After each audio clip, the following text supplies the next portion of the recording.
Yeah, I know All he right, was. we're He was live sampling. Okay, on stream.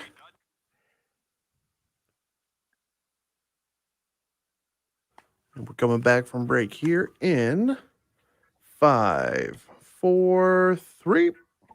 and we are back, folks, here on the Michigan Insider Sports Talk 1050 WTKA, online at WTKA.com. It is roundtable time, talking about Michigan in the Sweet 16. The Wolverines knocked off Tennessee. My esteemed colleagues from MGoBlog, I cannot remember if any of them picked Tennessee in this matchup. If they have, because I think the entire crew had Michigan advancing past Colorado State.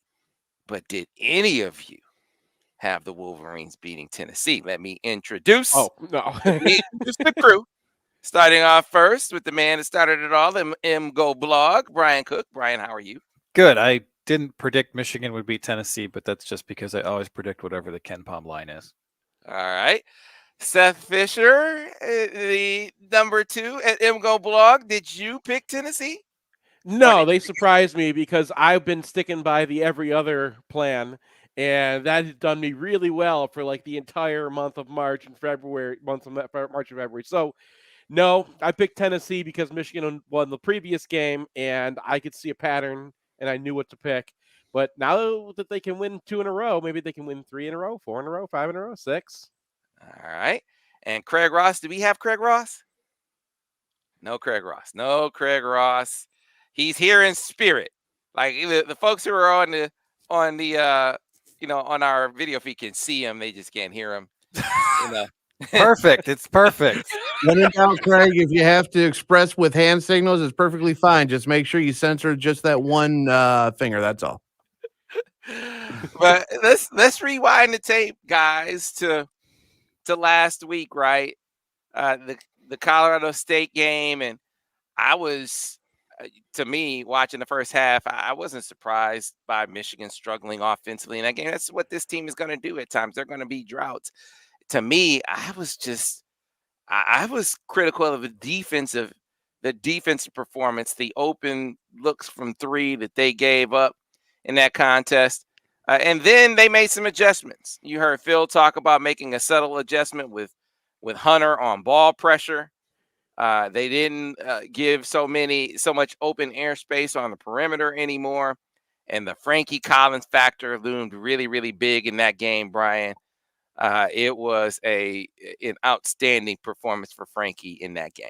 Yeah, performance of his Michigan career so far. Not only did he put up 14 on 7 shooting possessions, he also really got in and bothered Isaiah Stevens, who's the second best player on Colorado State. He was 1 of 7 from 2. He had 4 assists, no turnovers, but he fouled out in 29 minutes.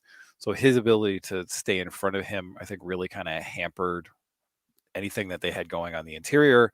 And then once Deshaun Thomas wasn't open for 3 after 3 after 3, they really didn't have a whole lot else to turn to, because Moussa Diabate did a really good job on David Roddy. And Roddy was decently efficient, but he wasn't like a 30% usage guy like he usually is. He was a 20% usage guy. So without Stevens and Roddy really doing anything, they had to turn to other guys on the team. And except for Thomas, nobody could really step up. Mm-hmm. I felt like Seth, certainly Frankie was a major cat on both ends. Frankly, Frankie was a catalyst that they're down 15. He gets an and one. He comes back on the other side, picks Roddy's pocket, and gets a dunk off of that. That seemed to sort of spark Michigan, but the defensive end, the energy, the adjustment, the execution of the plan as they came on the second half. I want to say by the first TV timeout, they had outscored them 7-2, and it just really felt like all the momentum has shifted in Michigan's direction. Oh, of course. I mean, the whole game shifted when Frankie had his 1-man 5-point run, right? Like that changed that whole nature. But yeah, I kind of felt like Colorado State was hitting their shots. I want to give Nico Medved credit because I thought that their game plan against Michigan was fantastic, and I'm sure we're going to see a lot of the same thing with Villanova, where both forwards kind of pop out at the same time, and that just clears all that space and forces a switch for Hunter Dickinson. And what kept on happening is Dickinson would end up matched up against a guard, and that's just not going to go well. And they would get those open threes out. Michigan managed to adjust to that and clean that up. And the way I thought they adjusted to it was just have Frankie handle both sides of a screen and trusted him to be able to get over there. And like Brian mentioned, like they were rolling those plays to get Isaiah Stevens a clean shot, and he couldn't. Frankie would just beat him to the spot. And it was that plus, a little bit of offense from him. That is what we're looking for from Frankie, right? Like that opens up the whole world of this is the next Xavier Simpson. Never going to be a shooter, but that is a very effective point guard for Michigan. Hey, he hit a 3 in this game. He did. He hit a bonus. The hope is still there for me. That got him up to what? 17%. Yep. Yeah. Yep. Yeah. I was as we move on to the Tennessee game, the guy who was infuriating to me, it wasn't Stevens, and the guy that they seemed to lose in the scout was their big Deshaun Thomas, and that ugly shot he kept putting up, and so they just kept getting. I mean, they kept leaving him open, not extending enough on him. Make that dude put it on the deck. I mean, don't give him an open look, and he had those threes he got clamped down on later in the game, and I thought the big, whether it was Musa or mainly Hunter, they were getting taken advantage of, and not so much after Phil and company, Jawan and company, Phil, Sadi, after they made an adjustment on the defensive end. The guys on the floor made an adjustment energy-wise, as the energy was much better. It's funny how that works, how that helps fuel your offense. Now, my concern was different in the Tennessee game, fellas. I felt like that was a team you couldn't extend on. Like, you cannot get your bigs, or frankly, anyone other than Frankie Collins, caught on the perimeter crowding their guards. You will get exposed. Happened a few times, but not as often as Tennessee needed it to happen in order to win that game, Brian. Yeah, and Michigan funneled a lot of stuff into mid-range jumpers, which Tennessee is in like the 300s at making this year, and they made a lot of those. And on the flip side, they gave Josiah Jordan-James, who's like a 32% three-point shooter, 6 pretty good open looks, and he made 0 of them. So, I think the luck came fairly close to evening out because they were making shots that they generally don't make, but they're 2 of 18 from 3, which is not great. I mean, to me, this was the Eli Brooks game, and he's played more games than I think anybody in the history of Michigan basketball.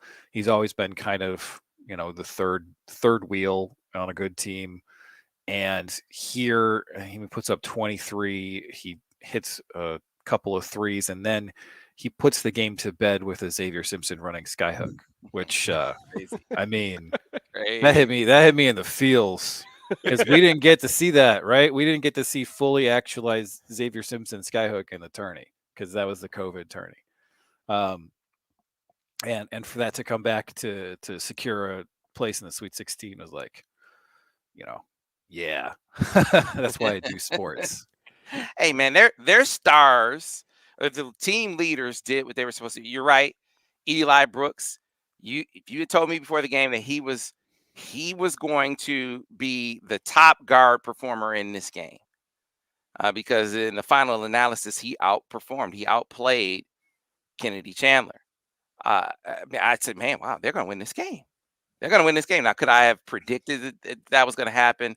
No, but I guess I had never described him as a bucket getter, as a guy you give the ball to and say, go get it, Seth. But that's exactly what he did in this game. Extremely efficient game and a clutch game for Eli Brooks last Saturday against Tennessee. Oh, and they needed it, man. Like, Tennessee, they really abused us when they put both those guards out there at the same time. Michigan just did not have the speed to keep up with Kai Ziegler and Kenny Chandler at the same time. I mean, those guys are legit athletes. And, when we had Frankie out there, he could deal with one of them, and then the other one would fall to Eli. So, I mean, you gave him a lot to handle on the defensive end, and then also expected him to be in charge of the offense. You noticed late in that game, they didn't want to go to have Frankie running the offense. I know he had a couple turnovers at that point, but he was not having the game offensively that he had against Colorado State. Well, I thought that was free throws. So Michigan's got a Yeah. narrow lead. I think Michigan is in the 1-1. You can't really have a guy who's shooting 40% on free throws running the offense at that point. Right. Yeah. Right. But I mean that goes back to, who's going to step up. And that's been a question for Michigan all year. At Nebraska, like all sorts of times, you can think of times when Michigan was in trouble because something wasn't working, right? Moose is having a bad game, or Caleb Houston's not hitting his outside shots, which was another problem in this game, right? And whenever they've needed somebody to step up for this team, it's always Eli Brooks. Okay, one time it was Devontae Jones. The rest of the time, it's just been Eli Brooks. Yeah. All right. So I we should talk about Frankie's game here because he doesn't have much of a box score line here, but I think that is obscuring how well he played in this game because one of his misses was a Kobe assist to Dickinson for free throws, and he kicked it out to Houston for 3 wide open catch and shoot threes, none of which went down.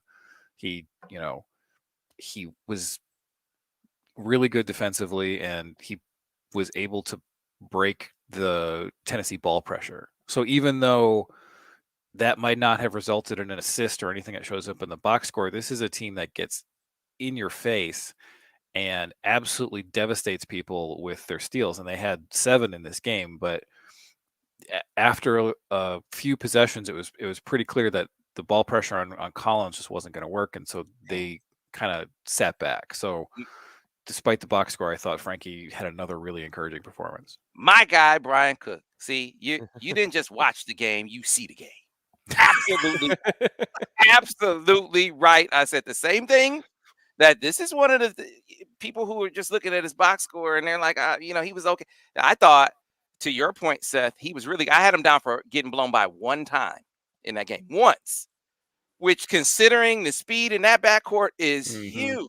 Yeah. Absolutely huge. That was gonna be the issue. Could they break you down with penetration? Could you force them to be a jump shooting guards? Now, Kennedy Chandler got into the lane a little bit more than you would want him to, but like you said, Seth, Frankie can only guard one of them, right? Right. Right. He had some success getting in the lane, but Eli was able to offset that with his offense. So the guy Ziegler did nothing in this game, and both guys combined did nothing from the perimeter. I think they hit 1-3 between them. So I thought Frankie's game was really good, but you also got an unsung performance.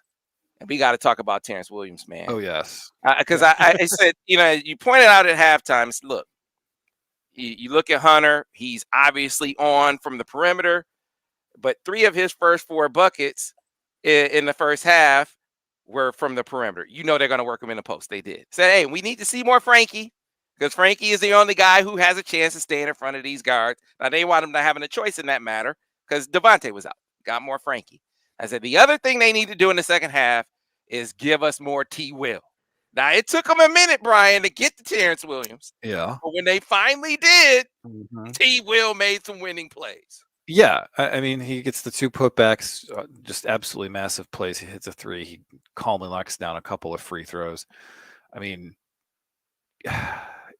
Caleb Houston has a bagel in this game, right? And it kind of feels like at this point in his career, if he's missing a couple of his first shots, that he kind of goes in the tank. And I think we need to see more Terrence Williams because, Williams got 14 minutes in this one and Caleb Houston got 32. So if we cut that down to 27, 25, when Houston is in kind of one of his funk games, then I think Michigan becomes a better team. I mean, you want to put Houston out there because he is a talented guy shooting 38% from 3 on the season, but he's so streaky right now that I think you might want to have a shorter leash for him and allow Williams to go do the kind of things that he did in this game. All right, Seth. Yeah, totally. I mean, and both of them, their defense kind of goes with their offense. It's like, I think it's just like how connected they are in the game is based off of how they're feeling it or something. But Houston, his defense came along during the season and really progressed. And Williams, I don't think got that chance, but he was pretty locked in this game too. One of the better defensive, still got blown by once or twice, but he's not the greatest athlete.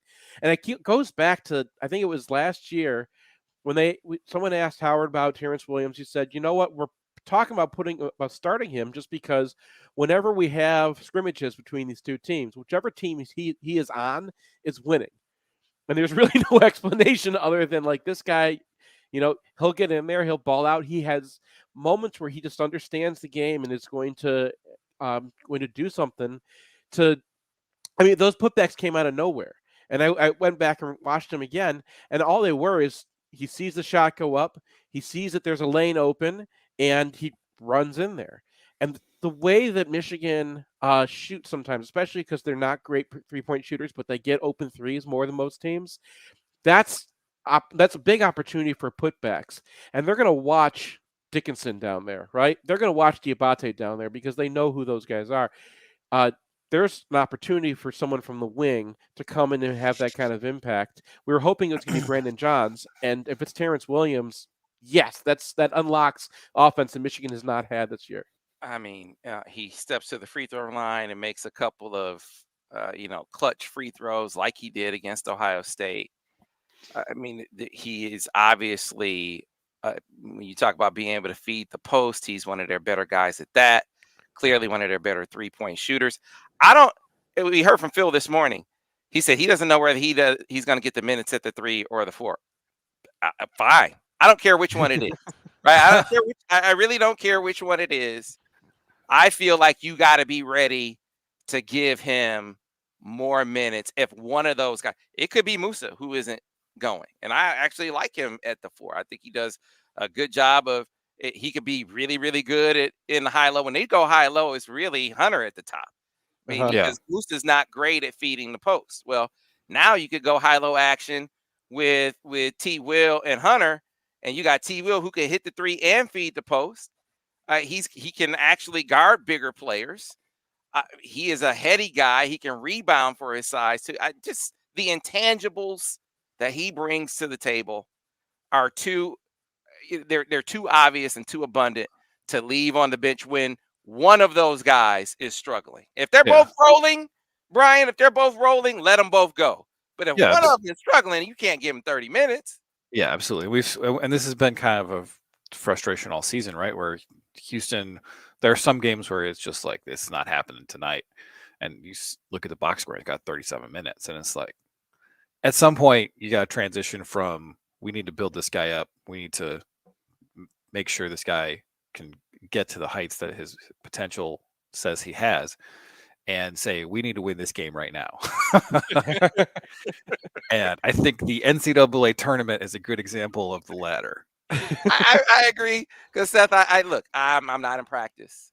I'm always very careful to really get into who should be playing without being in practice, without knowing all the dynamics that go into it. But I mean, you're watching the game, and you watch all the games, and you sort of see a pattern emerge over time where they do try to allow Caleb to shoot to get hot, right? You want to give Musa's athleticism a chance, even if it hasn't shown up as much as you would like it to. And again, they want to give it a chance to be present at the end of games. But to Brian's point, I mean, now it's if you lose, you go home. Like, there's no tomorrow, so you really don't have an opportunity to hope.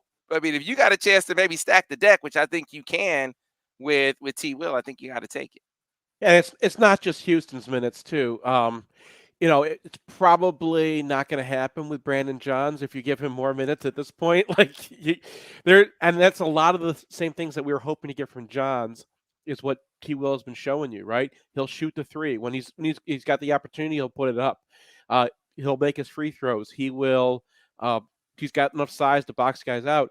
And then talk about 3 versus 4.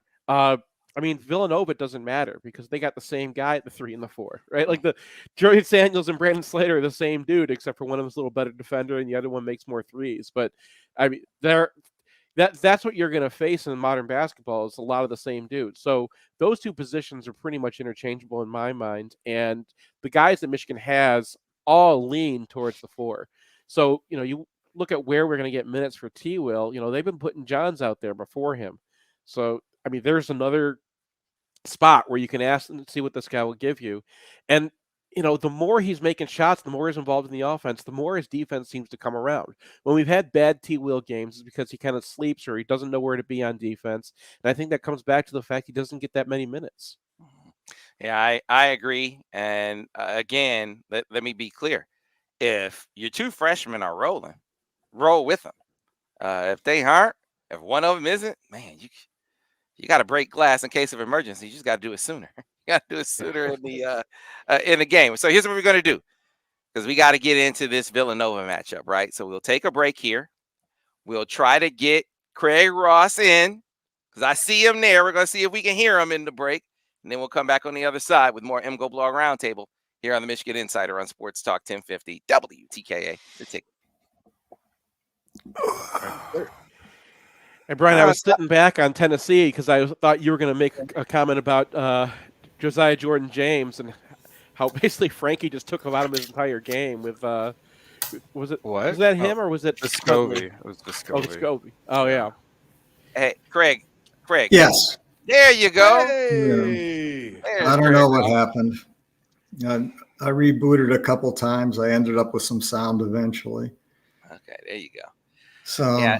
So I thought the Vescovi thing was really a key, because in the Longwood game, he was 6 of 8 from 3, and he's a 40% plus shooter. And I thought Eli and Terrence Williams really blanketed him for most of the game. He got 5 threes. He missed 4 of them. He had a couple terrible looks. Terrence was on him. He airballed 1 or 2. I thought the defense they did on Vescovi was as important as anything. Yeah, so they didn't leave him. He was the one guy that they say, okay, if you're gonna give some airspace and do late closeouts on guy, he's the one guy that don't do that with. Like, stay sticky to him. But the other guys, if you got to give up something, I'd rather give them a cleaner look from 3, and that wound up being a good plan. Hey, so look, speaking of Josiah James, look at Eric Tolbert showing up in the room saying Josiah James is one of his guys. You actually tried to get him to Michigan, Eric? You tried to get Josiah James to Michigan and didn't try to get Ja Morant to Michigan. I don't understand the logic here, Eric. I'm not getting it, man. Yeah, great that you knew Josiah James since AAU.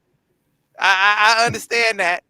But this should have been, as Sheldon said, you're on shaky ground for the Ja Morant stuff. That is absolutely right. Josiah James. That does not make up for Ja Morant. Does not. Doesn't come close, Eric. Just saying. In fairness to Eric there, I mean, a 3-and-D 3 would be kind of welcome on this team, I would say. Yeah, but Ja Morant, come on. He'd be in the NBA by this point anyway. He would not be helping the 21-22 Michigan Wolverines basketball team. Yeah, Eric. Hey, man. I would take James. I would take James in a heartbeat on this roster. I hear you, but I'm just saying he's trying to make up for a real. Hey, man, that's like cheating on your wife 100 times and then say, "Honey, I was faithful this time." Like, you just cheated 100 times. You let Ja Morant go, Eric. Come on, man. It's hard to make up for that, bro. Hard to make up for that. Anyway, this Villanova matchup, fellas. Am I wrong to feel better about this matchup, even though, they're a better coach team for sure? Than Tennessee? I mean, I feel fairly positive about this. I'm not really. I mean, they're a real good team, but I don't see how they match up against Hunter at all. I don't either. Well, and they had trouble with the big guy at Creighton, who's 1/10 of Hunter, Calton, whatever his name is, Calton Brown. And Edie went 9 of 12 in the Purdue game. Right, Edie and killed him. And their center can shoot, but he's averaging under 1 3-point attempt per game. Yeah. So, I mean, they could try to have him bomb it from the outside, but that would be a departure for them. Yeah, they're small. We just gave Michigan the kiss of death. No. Yeah. I all feeling good Well, about that's it. not. We all that's felt pretty not- good about winning a 6-11 matchup, so that Yeah, happened. we all picked. I'm not saying that Michigan's like going to be should be favored or anything, but I feel like it's pretty close to a coin flip. It's a make their threes game. Villanova lives and dies at the arc, Three, and they're yeah. going to take contested threes. And the point about Eric Dixon, he's the starter that comes off the court the most out of all their starters, and they don't replace him with another center. They don't really have another center like In this game. Like this game. They're going to have to unearth what was the guy? I don't even remember the dude's name. No, It's he's someone at the very bottom of Ken Pop. no Demir Crosby Roundtree had to medically retire because that's why. So they've he got does- nobody. Yeah. Yeah. So they've got their 6-man rotation. It's a Craig team. Yeah. Hey, look at all these teams are 6-man rotations at this point. But that sixth guy is like a smaller guard than the guards who are out there. So Hey, don't talk to me about 6 men in Villanova, man. I don't want to All hear it. right, guys. Uh, Going back to the radio. There's That's me pretty to good death. too. I got Yeah. some bad news on that the front. ginger is gone. There's no more ginger on this team. Yeah, All right, guys. Here we go. Back on radio in 5, 4, 3. And we are back here on the Michigan Insider Sports Talk 1050 WTKA online at WTKA.com. Sam Webb, Matt the Miz Mizler doing a great job on the ones and twos. And for Ira Weintraub, Ira will be back next week. Forgive me for not knowing which day, but he'll be back next week.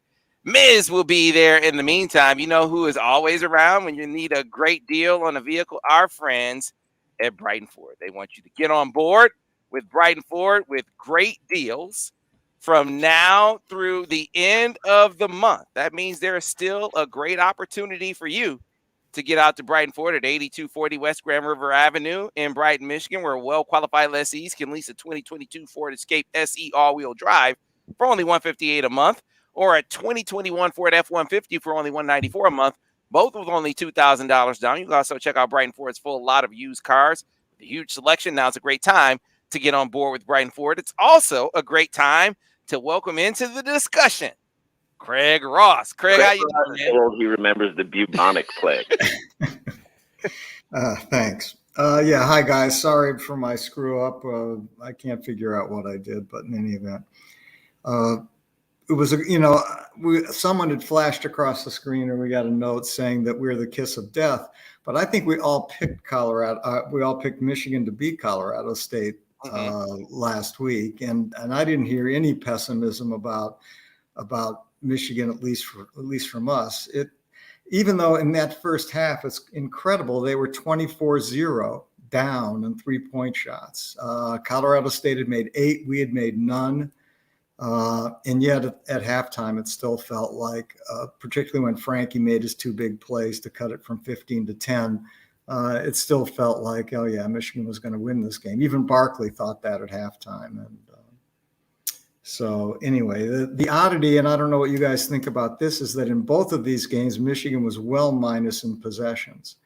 We had 9 fewer possessions in Colorado State. We had 15 fewer possessions against Tennessee, which is just, The Colorado State thing was just that every single ball that rolled on the floor went back to them.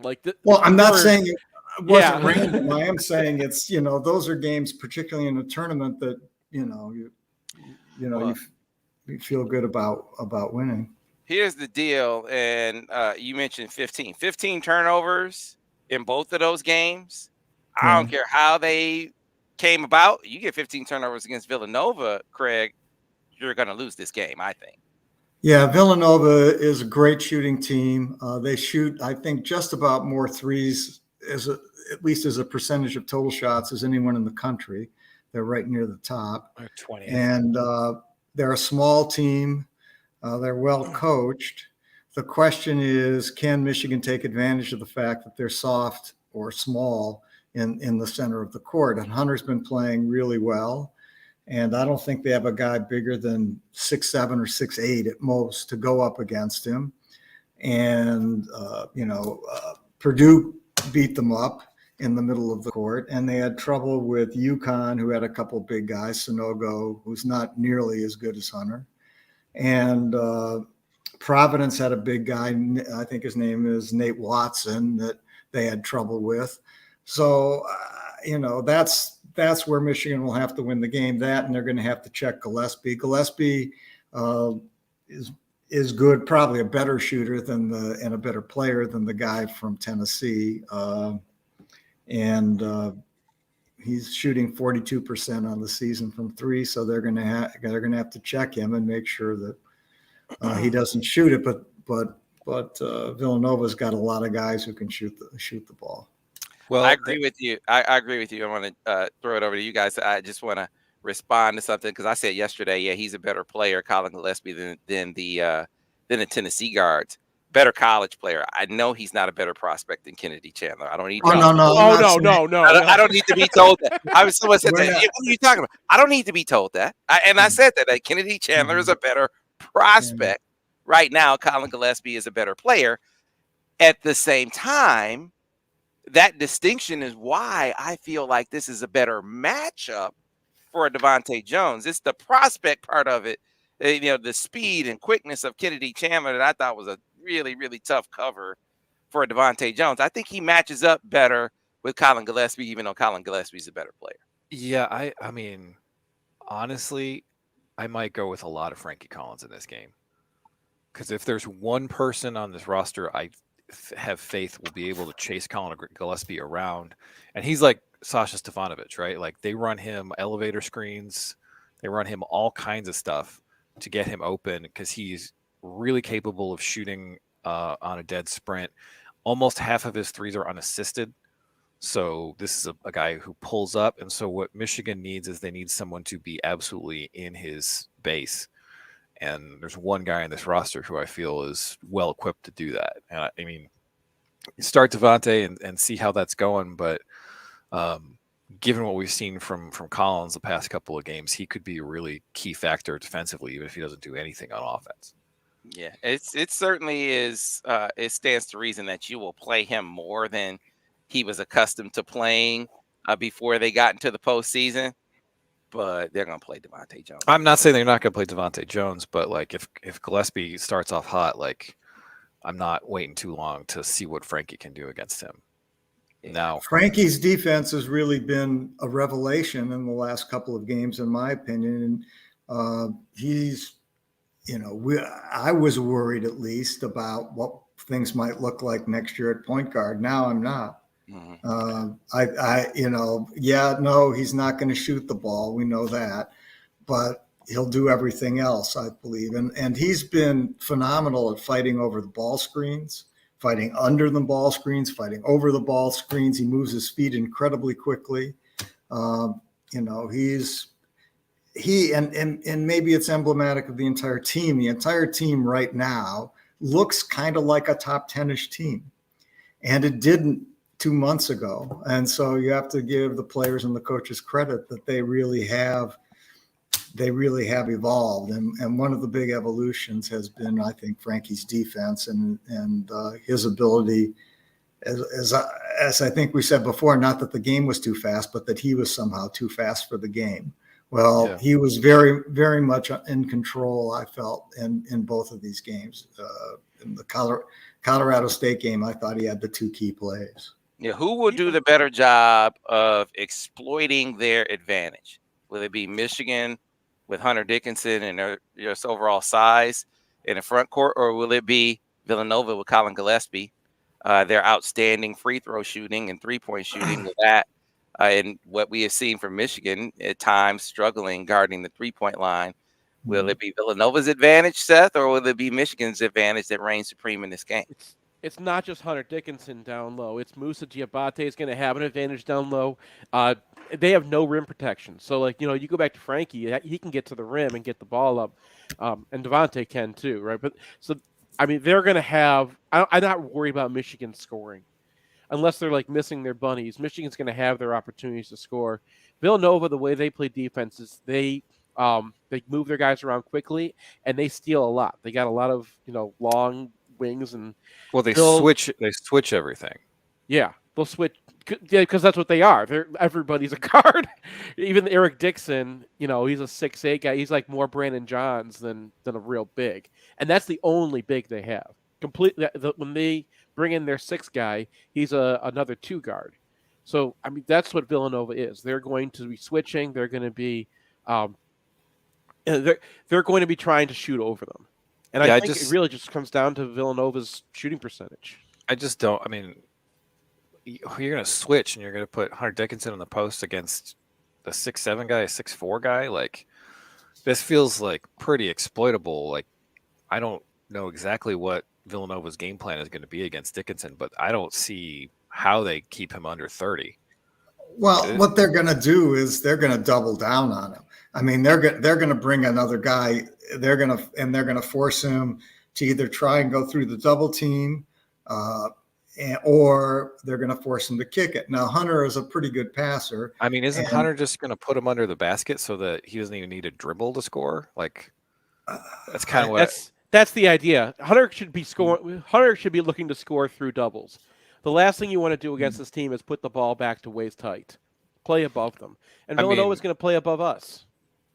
They're going to shoot the ball. If they're hitting 30%, Michigan wins. If they're hitting 50%, Michigan loses. If they're hitting 40%, it's a game.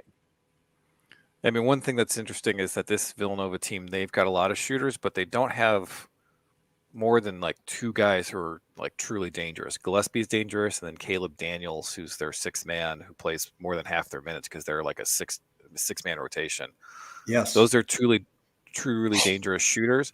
Their center, Dixon, he's shooting 52% on the year, but that's on a total of 31 attempts, which is less than 1 per game.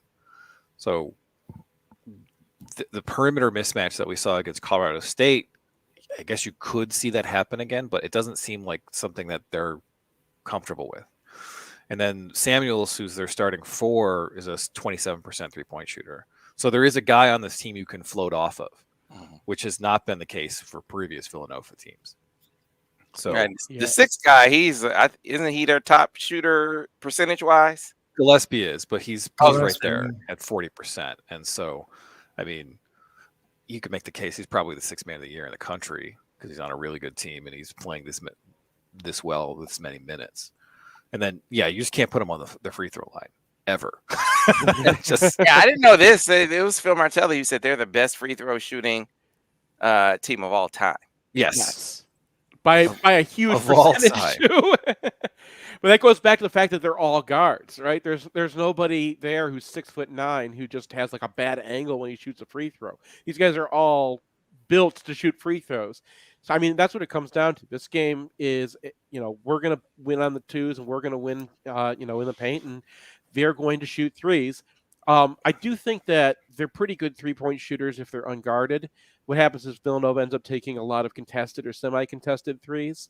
And, I mean, the Big East itself is just a 3-point shooting league. But, Gillespie likes to take a lot of step backs. Justin Moore, the 2-guarded starts, he takes a lot of step backs. So a lot of these guys, they're not, just as shooters. They're not like the Ohio State dude who gets 80% of his points assisted. These guys are like 55% of their points are assisted, and I think that might suppress their shooting. So if we rewind the tape, Craig, to last weekend, so Michigan makes the Sweet 16. Michigan women's basketball wins, and they eventually made the Sweet 16 on Monday. Wrestling is runner-up, and they have an individual national champ.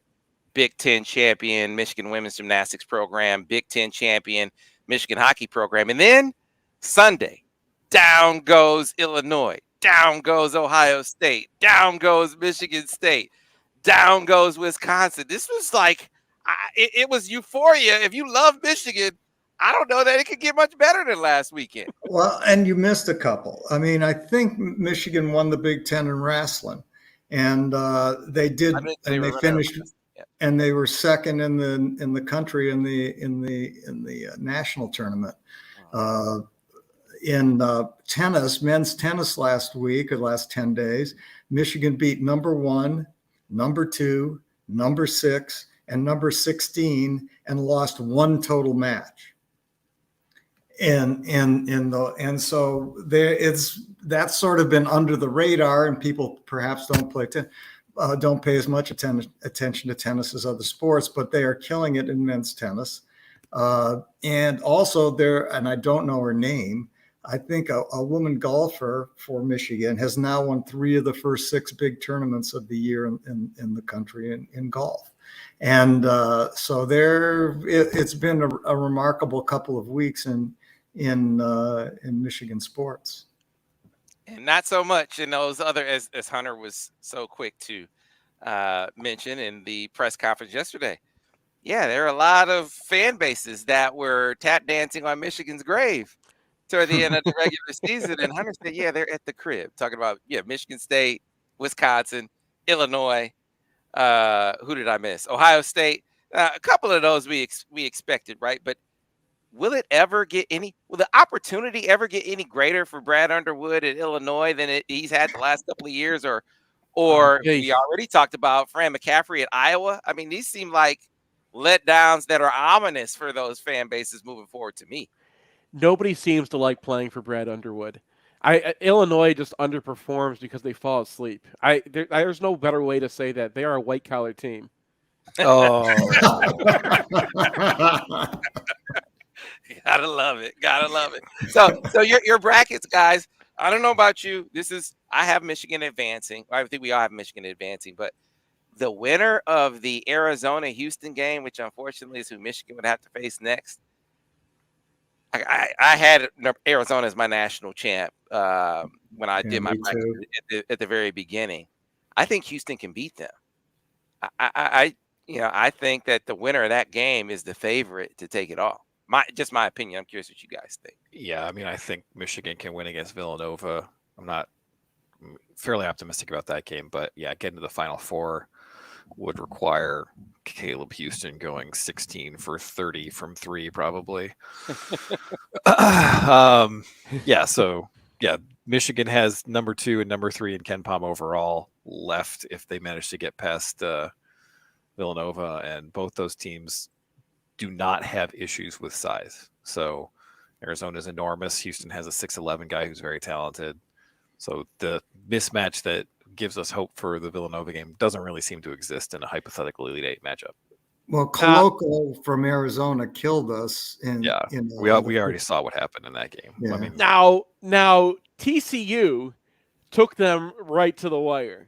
Right, they took him, and oh my God, that was such a foul! Oh, and God. yes, and then they're calling on TCU and fouling guys out in overtime, and you're like, what? And TCU is ranked 1 spot ahead of Michigan in Ken Pom, and I mean the book on Arizona has been pretty simple. They get their assists out of the they're going to overwhelm you with size, then they get their assists by kicking it back out again and then coming back inside again. It's a very weird team, but their weakness all year is they're not a great defensive rebounding team. On the offensive glass, they'll bring it down, but they rebound almost as well defensively as they do offensively, and that's what TCU is doing. Is they were just out muscling them at the boards and winning those offensive rebounds and second chances. And Houston, they're a pretty good offensive rebounding team, so I think Houston could definitely do that. Can Michigan? We haven't seen it. We got like some guys we thought would be good at it, but like that's not really what their game has been this year. But like that seems to be the way to fight those guys. Is you have to win on the boards, get second chances, and keep up, because they're just going to overwhelm anybody down low. And Michigan doesn't have. I mean, we saw what happens when that looks like against Michigan. So yeah, I don't know. I'm hoping Houston beats them because I think Houston's a little bit better matchup. But yeah, I want to get a couple of words in on a couple of other sports real quick. I got to ask you guys. I mean, Big Ten is taking it on the chin for all those losses that we just talked about after getting 9 teams in, right? But man, the SEC really, really taking it on the chin. I mean, Auburn was expected to be a real threat. Kentucky was expected to be a real threat. Tennessee expected to be a real threat. They're all out of there. What do you guys make of how the SEC is fair? Were they just overrated all along?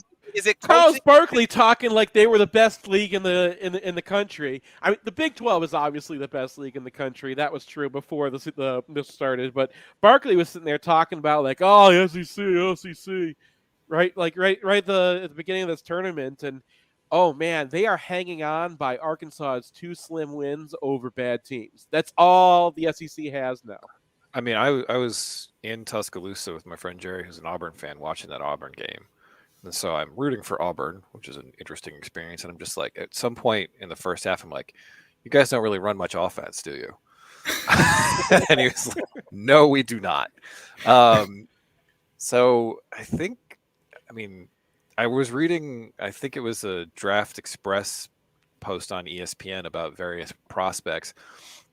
And there was a pick and roll that Kentucky was using, and there were 2 bigs in the paint. So the guy trying to pull up from the mid-range had 4 guys contest his shot.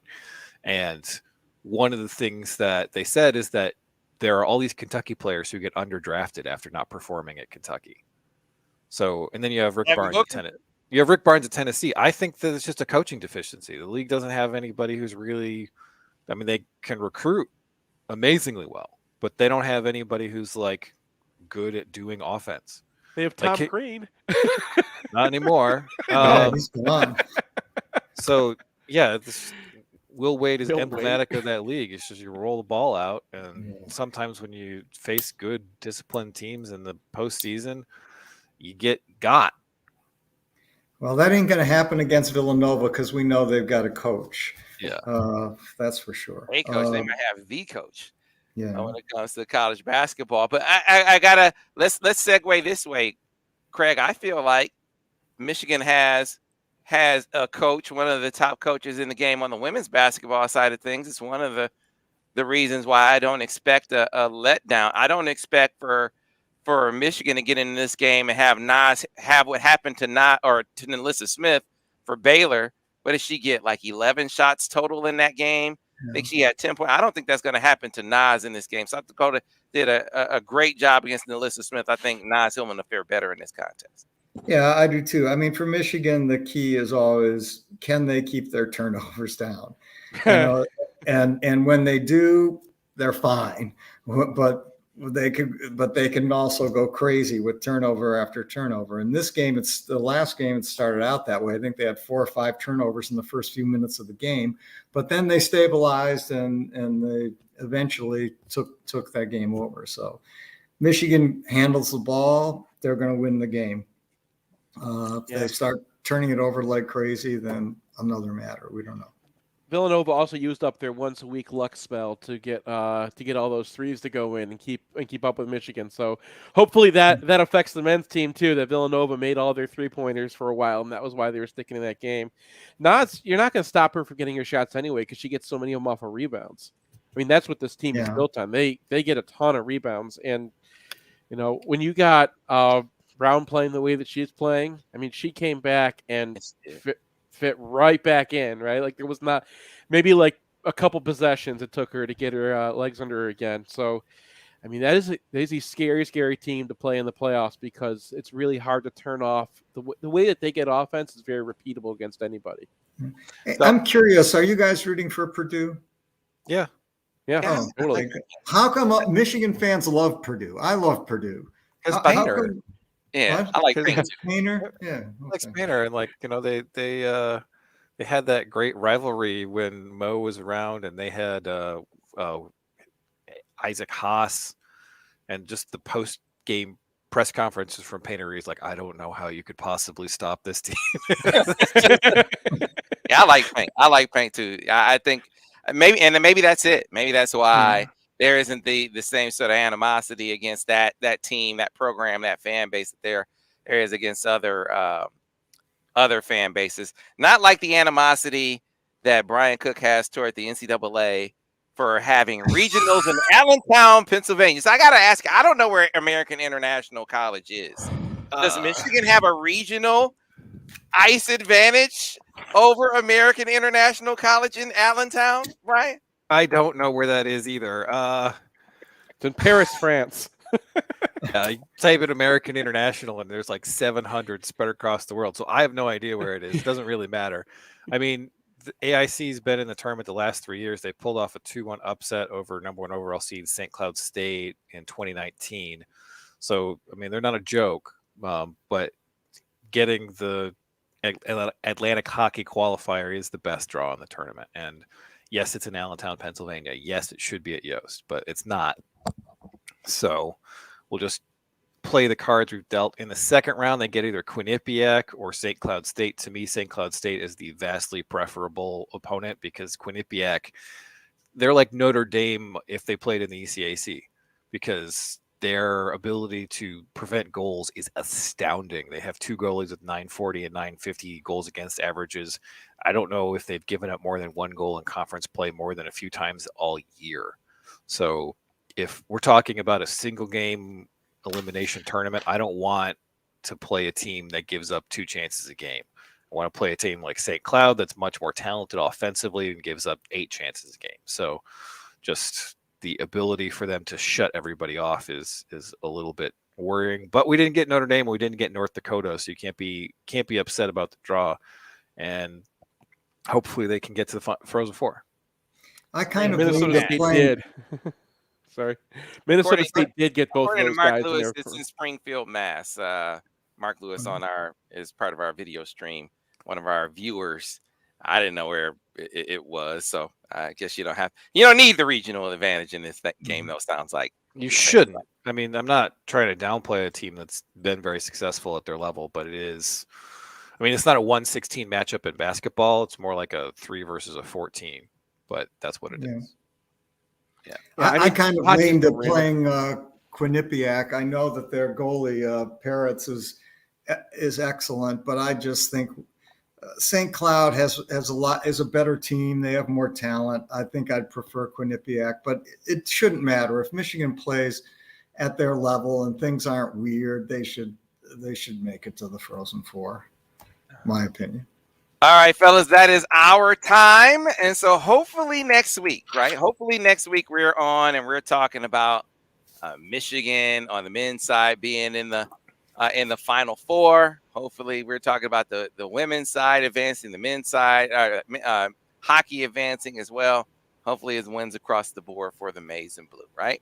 And for the rest of you, be sure to join me at Jim Brady's tonight. Our countdown to tip-off starts at 5 p.m. We're going to be talking to former Michigan basketball players, analysis, insights, and more. And then, of course, we'll be watching the game on the largest HD screen in the area, Jim Brady's 222-inch HD TV. So come on down to our countdown to tip-off and watch party at Jim Brady's 209 South Main Street in downtown Ann Arbor starting at 5 p.m. Hope to see you there. That'll do it for us here on the Michigan Insider Sports Talk 1050 WTK The Ticket, the official voice of University of Michigan Sports Ann Arbor, a Cumulus station.